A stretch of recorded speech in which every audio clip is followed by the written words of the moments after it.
Buenas noches, bienvenidos a todos mis hermanos que están conectados a nuestra reunión de Zoom que celebramos, llevamos adelante cada miércoles a eso de las 9:15, estamos comenzando, para revisar de manera particular, en este caso, la enseñanza del día domingo, que si usted tiene buena memoria, estuvo en Primera de Pedro capítulo 2, versos 9 al 10, y vamos a estar allí entonces trayendo aplicaciones prácticas respecto a esta enseñanza que fue más corta de lo habitual, duró algo así como 35 minutos. Ustedes también pueden volver a escucharla. Solo la enseñanza que suelo subirla los días martes, miércoles a nuestro canal de YouTube. Siga también el canal de YouTube de la iglesia, hermano. Eh, Póngale ahí, siga el canal y active la campanita. Entonces así cada cosa que subimos como iglesia le va a dar un aviso YouTube de esas publicaciones. Bien, dicho eso, vamos a nuestro texto. Em, Leamos, fueron solo dos versículos, así que no nos va a tomar mucho tiempo.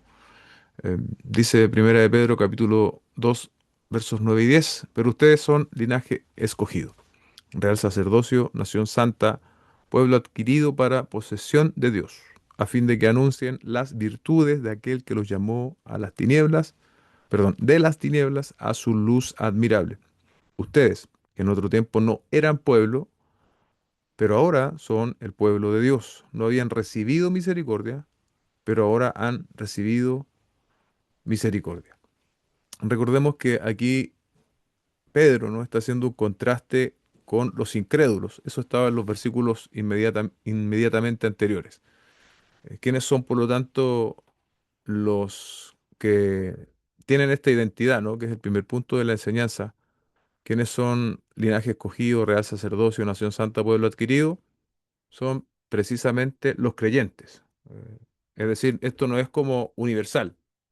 No todas las personas que nacen en este planeta son pueblo de Dios, sino solo aquellos que han creído en el Señor Jesucristo.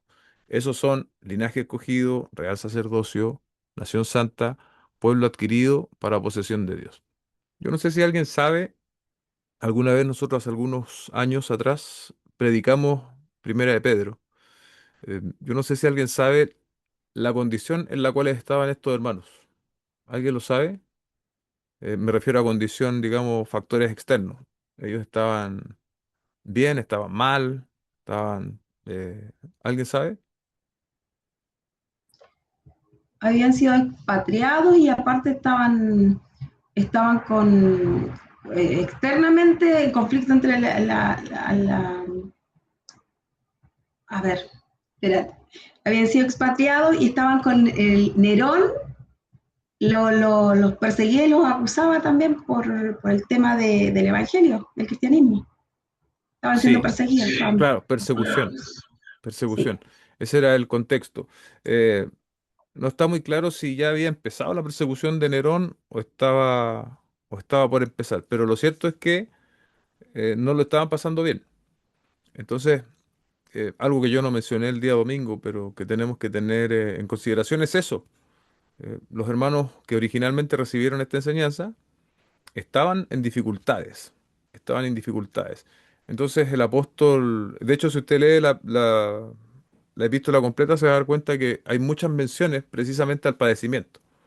Eh, no solamente en un capítulo, sino que en varios se repite el asunto que Pedro en este caso como que afirma los corazones de estos hermanos y les dice, bueno, las pruebas no son accidentales, no se sorprendan por el fuego de prueba que ha venido sobre ustedes, etcétera. Ese tipo de expresiones nosotros encontramos en esta carta, que dan cuenta de que estos hermanos estaban pasándolo mal por causa del cristianismo, estaban enfrentando dificultades. Pero aquí viene el versículo 9, ¿no? Que dice que eran linaje escogido, real sacerdocio, nación santa, pueblo adquirido por Dios. Y eso ya nos da a nosotros la información que debemos poner atención, ¿no? En medio de las dificultades que nosotros vamos a enfrentar por el hecho de estar en la fe, no debemos olvidar quiénes somos hoy en Cristo, ¿sí? Quiénes somos hoy en Cristo y quién ha hecho esto, que también es otra cosa muy clara en nuestro texto. ¿Quiénes somos? Somos linaje escogido, real sacerdocio, nación santa, pueblo adquirido para posesión de Dios. En medio de tus problemas, en medio de tus dificultades, hermano, tú no tienes que olvidar la identidad que has recibido en Cristo. Y, y no es que no lo olvidemos como para enorgullecernos, ¿no? No tiene que ver con eso. No tiene que ver con lo que muchas veces algunas personas predican y también toman ciertos pasajes de la Biblia para decir que nosotros somos llamados a ser los primeros y cosas de ese tipo que en el fondo lo único que quieren es exaltar al hombre. Pero siempre que se quiera exaltar al hombre, usted puede estar seguro de que ahí no se está predicando el mensaje de la palabra, no se está predicando el evangelio, porque el evangelio siempre va a exaltar a Dios. Entonces sí somos, y eso hay que subrayarlo, sí somos linaje escogido, sí somos real sacerdocio, sí somos nación santa, sí somos el pueblo adquirido para posesión de Dios, pero no para enaltecernos, no para tener nuestra mejor versión de nosotros mismos y todo ese tipo de antropocentrismo, ¿no? Antropocentrismo es que se pone al hombre en el centro, se eleva el hombre. No, no tiene nada que ver con eso, tiene que ver con la gloria del Señor y como nosotros vimos también el domingo, con este propósito de anuncio de las virtudes de aquel que nos llamó de tinieblas a luz. En estos cuatro términos, ¿lo notaron? Linaje escogido, real sacerdocio, nación santa, pueblo adquirido. No sé si a usted le llama la atención alguno más que otro. Linaje escogido, real sacerdocio, nación santa, pueblo adquirido. Aunque probablemente la intención allí también es un poco de ir apilando estos términos, ¿no? Para eh, decir, ¿no? Quiénes somos en Cristo. Pero a alguien le llama la atención alguno de estos, dice, a mí me llama la atención esto, no sé, es nación santa por este motivo, pueblo adquirido. Puede participar.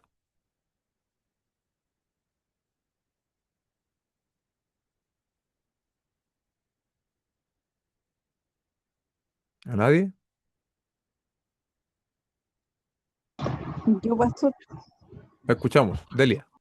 es que el Señor nombra, los ve a su pueblo como algo realmente exclusivo, Mm, como algo, como lo dice apartado, pero es como algo especial para él. Eh, hace la diferencia con los no creyentes y con los cristianos.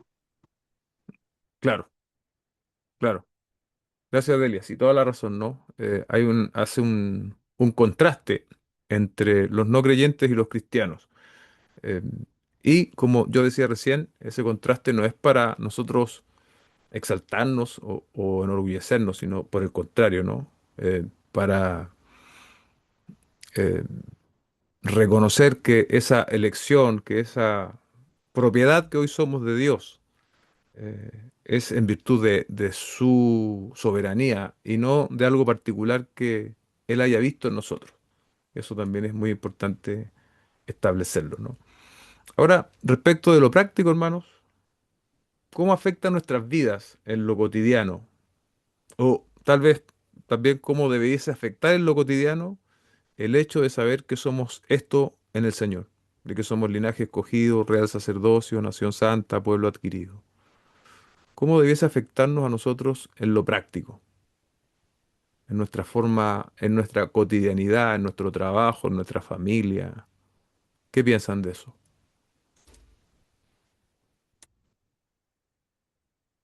Pastor. Escuchamos.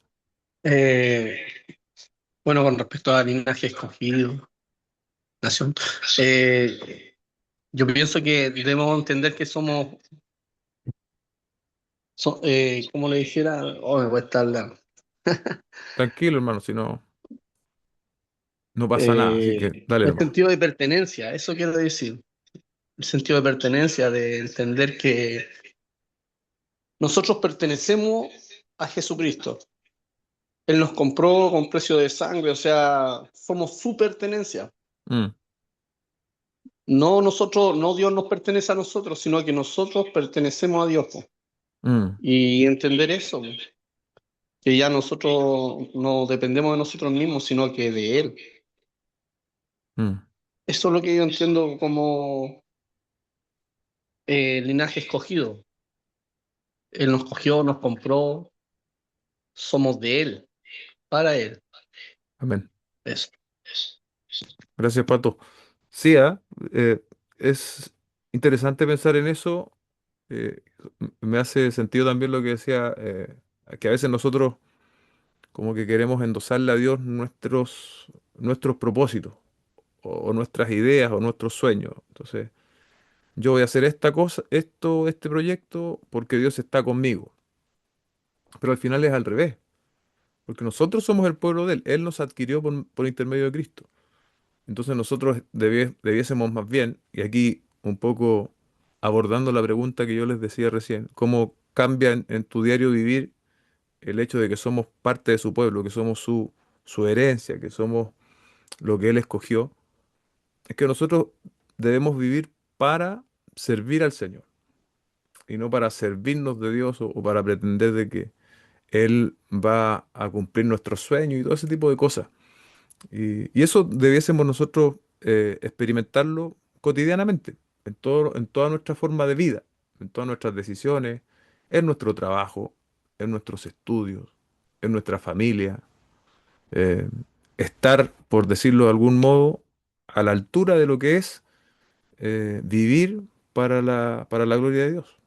Entonces también es muy relevante, ¿no? Les decía yo el domingo, somos pueblo de Dios, ya no importa nuestro origen, la nacionalidad, el estatus social, no importa la cantidad de dinero que yo tenga, si estoy quebrado económicamente o no.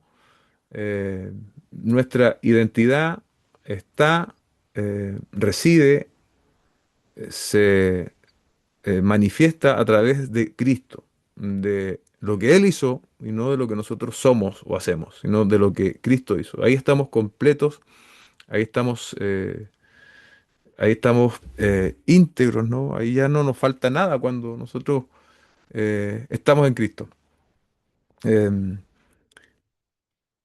cuanto más esto crece en nosotros, ¿no? El hecho de conocer a Cristo y de que encontramos satisfacción completa en Él, más nosotros podemos estar creciendo y madurando en la fe, ¿ok? Así que eso también es muy relevante. Tenemos entonces estos cuatro nombres que habían unos textos ahí en el Antiguo Testamento, ¿no? Que esto que antes era exclusivo para el pueblo de Israel, hoy día es una realidad también para todos aquellos que estamos en Cristo. Y debemos gozarnos de eso, hermano. Y dar como estos hermanos fueron afirmados a través de esta verdad y de la identidad que tienen, también nosotros hoy debemos afirmar nuestros corazones sabiendo de que somos pueblo del Señor. No estamos a la deriva, no, no estamos tampoco al amparo de un Dios pequeño, de un Dios limitado, sino que estamos al amparo, somos el pueblo de Dios y de un Dios soberano, de un Dios que tiene el control de todas las cosas. ¿Se dan cuenta? Entonces ahí está la tensión, ¿no? La tensión entre lo que estos hermanos vivían y lo que ahora Pedro les estaba diciendo que ellos eran. Y yo creo que también, ciertamente, él se los decía para afirmar sus corazones, ¿sí? Puede estar el mundo cayéndose a pedazos, ¿cierto? Puede haber, eh, como comenzamos este año, ¿no? Problemas, proyecciones económicas adversas, eh, problemas a lo mejor en tu círculo familiar, dificultades de distinto tipo, pero Dios sigue su trono. Y no solamente Dios sigue en su trono, alto, sublime, sino que nos ha hecho pueblos suyos. ¿Se dan cuenta? Entonces no estamos a la deriva, no estamos a la improvisación, sino que estamos bajo el amparo y bajo el llamado de un Dios supremo. Y eso debe traer paz a nuestro corazón. Eso debe traer paz a tu corazón, querido hermano, hermana. El hecho de saber de que este Dios soberano, excelso, ha decidido hacernos suyos, de manera particular a través de la obra de Cristo. Somos suyos, no importa lo que esté pasando a nuestro alrededor, podemos estar en paz. Podemos estar en paz y podemos, cuando, porque yo creo que a todos nos pasa, ¿no? Cuando un poco perdemos ese foco, cuando perdemos de vista esta identidad que el Señor nos ha dado, eh, tendemos, nos inclinamos hacia la desesperación, hacia preguntar qué pasa. Entonces, por eso es necesario una y otra vez volver a lo que Dios ha hecho en nosotros, por nosotros, y quienes somos hoy, sobre todo en medio de las dificultades que nosotros podemos estar enfrentando hoy. Eso como punto número uno, ¿no? Respecto de la identidad. ¿Ven? Tenemos esta identidad, tenemos esta pertenencia también. Somos de Dios, somos su pueblo. Dentro de eso también Él nos ha llamado para servir. En fin, hay varias cosas ahí que se podrían destacar, pero quedemos con esas por ahora, ¿no? Tenemos lo segundo, ¿no? Que es que tenemos el privilegio y el propósito que Dios nos da, ¿no?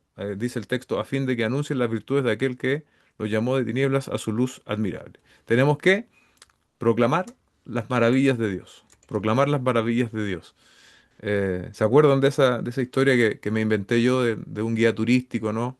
Desanimado, contando, ¿no? Llevando a los turistas sin mucho ánimo, sin mucho interés.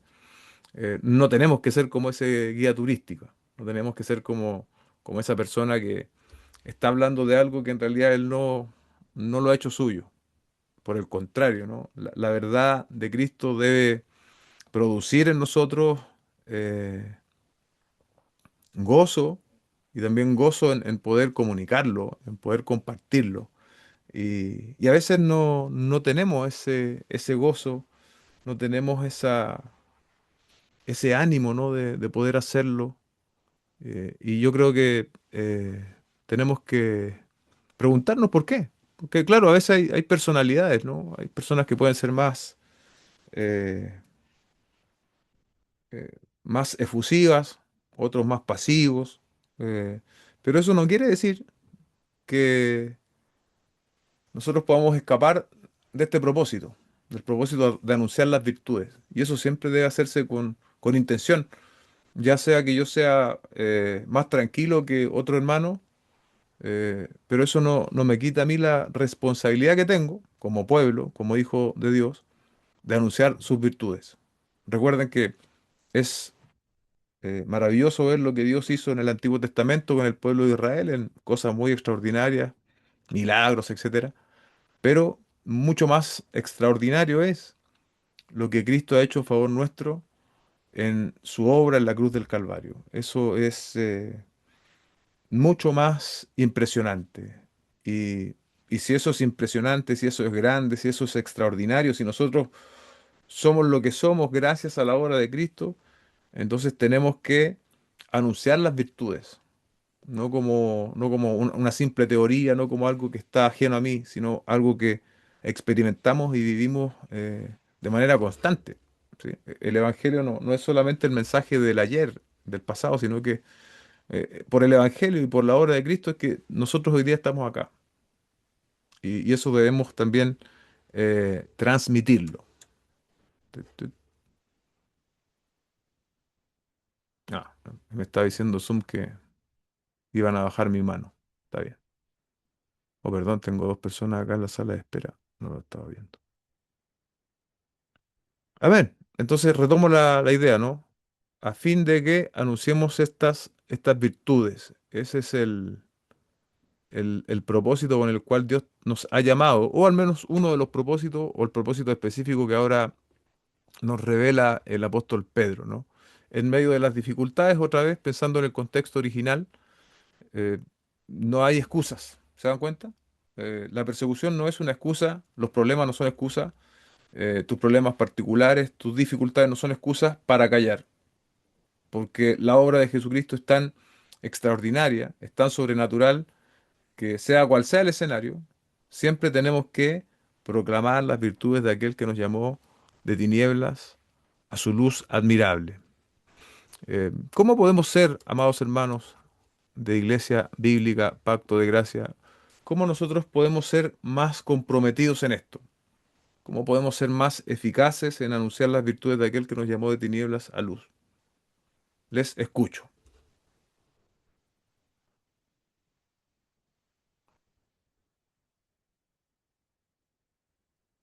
Pastor, Escucho. eh, bueno, esta semana me he fijado harto que perdemos el gozo principalmente porque dejamos de meditar en su palabra y en tener esa comunión a través de la oración, por ejemplo. El descuido de esa relación hace que nosotros perdamos y olvidemos las promesas que Él tiene. Amén. Amén. Claro, relacionándolo con esto de la proclamación, claro, si nosotros no estamos leyendo la palabra, si nosotros no estamos orando, por decirlo de alguna manera gráfica, no vamos a tener el combustible, ¿no?, necesario para una proclamación efectiva del Evangelio. Entonces, ciertamente tenemos que estar alimentando nuestro espíritu para poder también entregar el mensaje del Evangelio, compartir el Evangelio con este valor espiritual que tiene. Así que gracias también por ese alcance. ¿Alguien más? ¿Cómo nosotros eh, podemos crecer como iglesia o individualmente? ¿Cómo podemos comprometernos más con un anuncio a la altura del llamado que tenemos? Yo, yo pienso que para ser eficaces tenemos que... Es que el pato me da aire.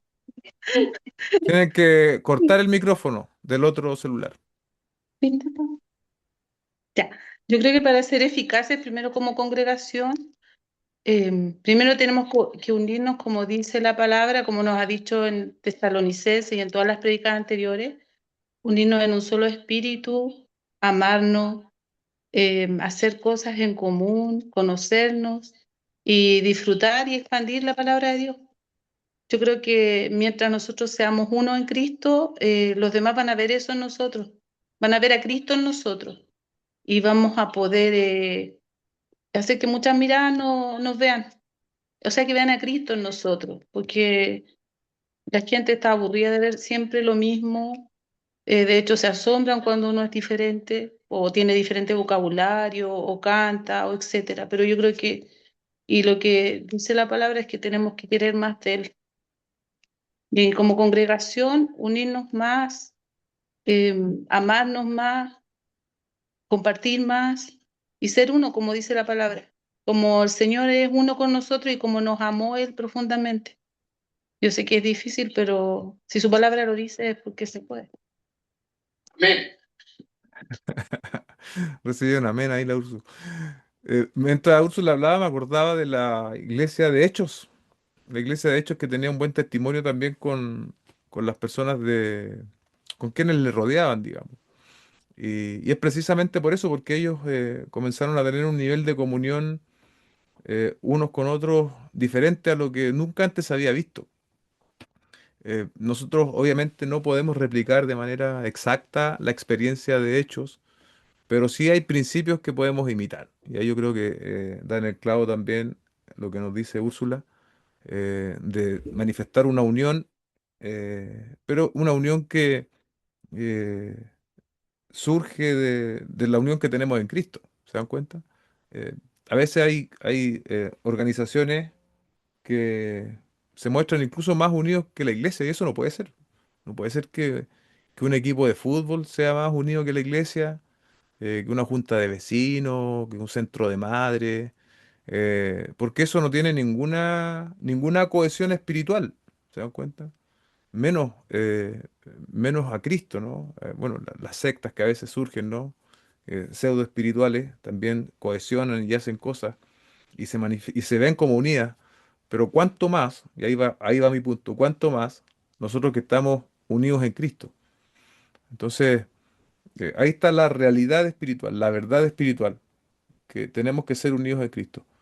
La pregunta práctica es, ¿qué estás haciendo tú y qué estoy haciendo yo para que esa unidad se manifieste?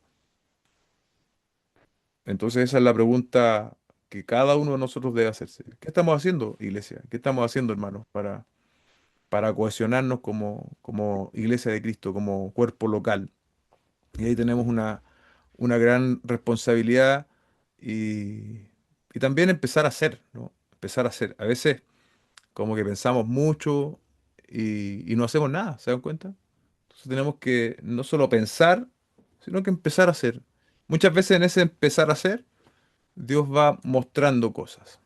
Dios va mostrándote cosas de manera particular. Pero imagínese lo que sucedería si cada uno de nosotros comienza a inclinarse en esta dirección. Eh, ¿Qué voy a hacer yo para que mi iglesia local sea una iglesia más unida? No pensar en qué va a hacer el pastor o qué va a hacer el diácono o qué va a hacer este hermano. No, ¿qué voy a hacer yo? ¿Cuál va a ser mi acción en ese sentido? Y el solo hecho que nosotros empecemos a ejecutar algo, imagínese el efecto. Hoy día vemos acá 28 personas, pero la iglesia el día domingo, la sede estaba casi llena. Eh, entonces, si cada uno de nosotros comienza a salir, como hemos dicho en otras oportunidades, de su lugar de comodidad y empieza a incomodarse, entre comillas, ahora buscando la unión de la iglesia, la manifestación, ¿no? de este anuncio, que es un anuncio verbal, pero también, como decía Úrsula, es un anuncio también de actitud, de actos que manifiestan a Cristo. O sea, ahí tenemos que nosotros pensar, ¿qué en conformidad a la palabra podemos hacer? ¿Qué puedo hacer yo? Cuando todos esos yo, que somos cada uno de nosotros, se unan y nos sincronicemos, ciertamente vamos a manifestar la unión de Cristo y eso se va a reflejar. Se va a reflejar no solo en nuestro entorno donde nos reunimos, sino también en nuestra familia, en nuestro trabajo, en absolutamente todo lo que nosotros hacemos. Recordemos que, hermanos, somos también embajadores, embajadores de nuestro Señor Jesucristo.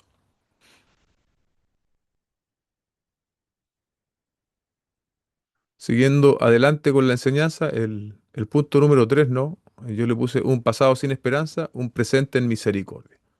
Eso es nuestro pasado antes de Cristo y nuestro presente hoy en misericordia, que nos hace eh, ser pueblo de Dios. El verso 9 termina al final diciendo aquel que nos llamó de tinieblas a su luz admirable. Ahí se contraponen estas dos realidades espirituales, ¿no? Las tinieblas, podríamos decir el pecado, y la luz admirable, la santidad de Dios, el andar en conformidad a lo que Él espera de nosotros. Y luego en el versículo 10 lo expande más, ¿no? Ustedes que en otro tiempo no eran pueblo, pero ahora son pueblo, algo muy simple de entender. No éramos pueblo, pero ahora sí somos pueblo. No habían recibido misericordia, pero ahora han recibido misericordia. Ahí está poniendo toda la atención en lo que Dios es capaz de hacer. Nosotros no somos pueblo gracias a nuestras facultades, a nuestras características. Nosotros somos pueblo de Dios en vista de la misericordia de Dios que se nos ha manifestado. Y eso no lo tenemos que olvidar nunca, hermanos. Es la misericordia de Dios y no nuestro rendimiento religioso, que a veces también podemos caer en eso, de pensar que gracias a nuestro rendimiento, gracias a nuestro buen portar, nos hemos ganado el beneplácito de Dios, la misericordia de Dios, pero por definición la misericordia no puede ser ganada, ¿no? La misericordia es algo que Dios de manera práctica nos manifiesta a nosotros, los pecadores. ¿Cómo lo hizo? Lo hizo a través de la obra de su Hijo Jesucristo. Y eso es lo que hoy día disfrutamos. Eso es lo que hoy día nosotros tenemos y debe ser lo más importante, hermano, la obra de Dios en nuestro favor. Somos pueblo de Dios gracias a la misericordia de Dios. Amén. Entonces, ahí tenemos algunas cosas de qué hablar, ¿no? De qué pensar. Hemos recibido esta misericordia y tenemos que manifestarla, tenemos que compartirla, por así decirlo, a través de este anuncio comprometido, un anuncio también que sea proporcional a la buena noticia del Evangelio y vivirlo cada día, ¿no? Cada día. Déjeme ver si me queda alguna pregunta por aquí.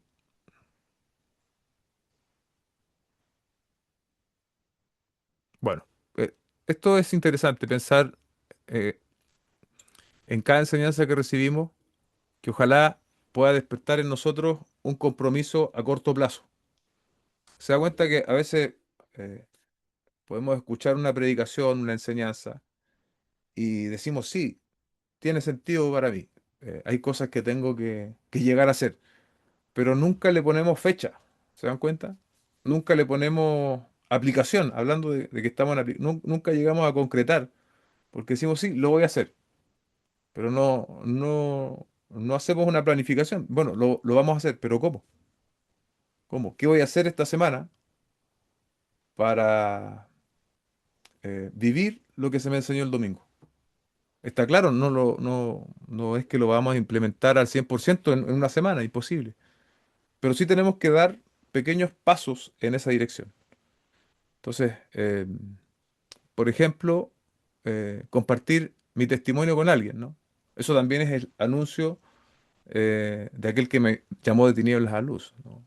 De las grandezas, de las proezas de aquel que me llamó de tinieblas a la luz. Compartir entonces mi mensaje con alguien. Y aquí, obviamente, siempre nosotros pensamos en los no creyentes y está bien, ¿cierto? Al mundo que está en tinieblas.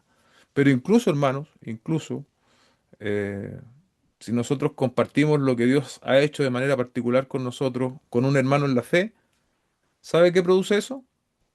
Cuando tú compartes algo particular de tu vida, donde Dios se manifestó, lo que nosotros conocemos en nuestros contextos evangélicos como testimonio, ¿sabes lo que provoca eso en el otro? ¿Sabe o no? Cuando tú compartes tu testimonio de lo que Dios ha hecho en ti, ¿qué pasa con el otro? Aumenta su fe. Aumenta su fe, se fortalece al ver la manifestación de la gracia del Señor en otro. ¿Se da cuenta? Entonces, eh, esos espacios de conversación, eh, a veces en nuestra ajetreada agenda es difícil de que se lleguen a concretar. Pero, solo por mencionar algo, hay un grupo pequeño de hermanos que están llegando temprano a la sede y comparten una taza de café, hay otro que lleva pan, hay otro que lleva algo dulce, y ahí se comparte, ¿sí? Eh, y esa experiencia, hermano, puede ser aún mucho más transversal, porque ahí nadie dice, no, ven tú, ven tú. Si usted, por ejemplo, quiere participar de eso, lo único que tendría que hacer es llegar temprano.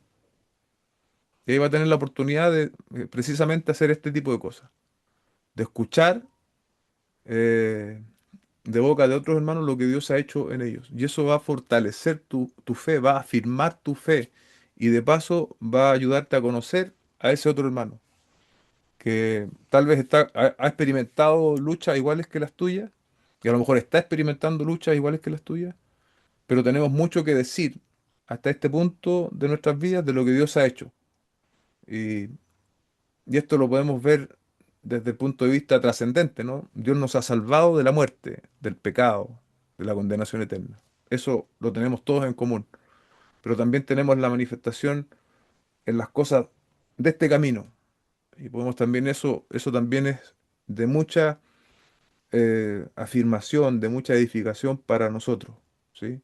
No solo Dios, ya que es extraordinario, hermano, nosotros no hay manera en que podamos pagar al Señor la salvación que nos dio a través de Cristo, pero Dios es tan misericordioso que también nos ha manifestado esa gracia de su misericordia en cosas de este mundo. Y, y eso también merece la pena compartirlo, decirlo, porque eso nos anima, nos anima. Así que ahí usted tiene una buena oportunidad. A veces decimos, no, es que no hay oportunidades para juntarse. Es verdad, son pocas, pero podemos potenciar aquellas que tenemos. que a veces se dan antes del servicio y otras también de manera posterior, como en algún tiempo también lo enfatizábamos harto, ¿no? Una vez terminado el servicio, eh, usted puede decir, nuestro servicio es corto, nuestro servicio dura 1 hora 30, 1 hora 40. Los servicios en general, los cortos, duran 2 horas. Entonces quizás sería una buena idea decir, yo voy a considerar 2 horas el día domingo para estar en la iglesia. Y entonces terminado el servicio no voy a irme en los primeros 10 minutos ni en los primeros 5. Hay personas a veces que se van incluso antes de la última alabanza. No, yo me voy a quedar, pero me voy a quedar para compartir, para hablar, para conocer a alguien, para compartir mi fe, etcétera. ¿Se dan cuenta? Entonces son todas esas pequeñas cosas que pueden ir fortaleciendo también a nuestra iglesia local, eh, con el propósito final de que Cristo sea glorificado. ¿Sí? No, no es tanto que hagamos una iglesia buena onda, no, no, sino que Cristo sea glorificado. ¿Sí? Y Cristo glorificado en la medida también, por supuesto, en que cada uno de nosotros eh, crece y madura, ¿no?, a la estatura de Cristo. Recordemos a diario, hermanos. Recuérdalo tú mismo. Escucha, tú eres pueblo de Dios. Tú eres linaje escogido, eres real sacerdocio, eres nación santa. No necesitamos ninguna otra validación. Imagínate, no necesitamos que otros nos digan, oye, tú eres... No, no, no necesitamos validaciones, no necesitamos aplausos. Ya Dios nos ha dicho quiénes somos y para qué Él nos ha llamado. Somos su pueblo, somos su linaje escogido, real sacerdocio. Qué maravilloso. Y también nos ha dado misión, nos ha dado objetivo, anunciar las virtudes de aquel que nos llamó de tinieblas a luz. Recuérdate eso. Cuando estés allí en una montaña de incertidumbre, en el valle de desolación, cuando estés angustiado, recuérdale a tu alma, eres pueblo de Dios. Eres un hijo de Dios, eres una hija de Dios. Y eso no se puede comprar. Eso es por la misericordia de Dios. Amén. Bien, no sé si alguien quisiera participar con algún otro comentario. Antes de finalizar, ofrezco la palabra. Yo quiero hablar. em, la verdad es que no me puedo quedar callada. Yo por mucho tiempo he visto el servicio de muchos hermanos y he escuchado a mi pastor decir, inscríbanse para el aseo, inscríbanse para cargar la camioneta, hay tantas cosas que hacer.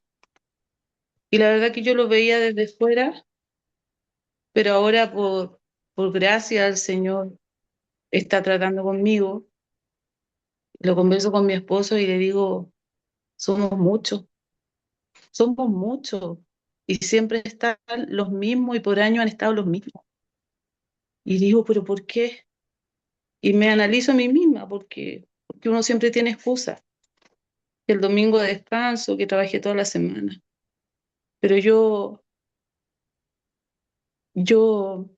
he visto que si uno se dispone, el Señor hace. Entonces, yo decía, no, estoy cansada de esto, lo otro, trabajo hasta el día sábado, trabajo todos los días. Pero yo por muchos años trabajé los días domingos y yo abría los días domingos y me levantaba a abrir y a trabajar el día domingo. Y yo le decía, Señor, perdóname, ¿por qué? ¿Por qué no lo hago contigo? ¿Por qué no me levanto temprano a servirte a ti? Si lo hago por un trabajo material.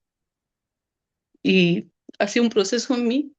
Yo ya llevo harto años en el Evangelio, pero me di cuenta que uno siempre está aprendiendo y que el Señor siempre está renovándote.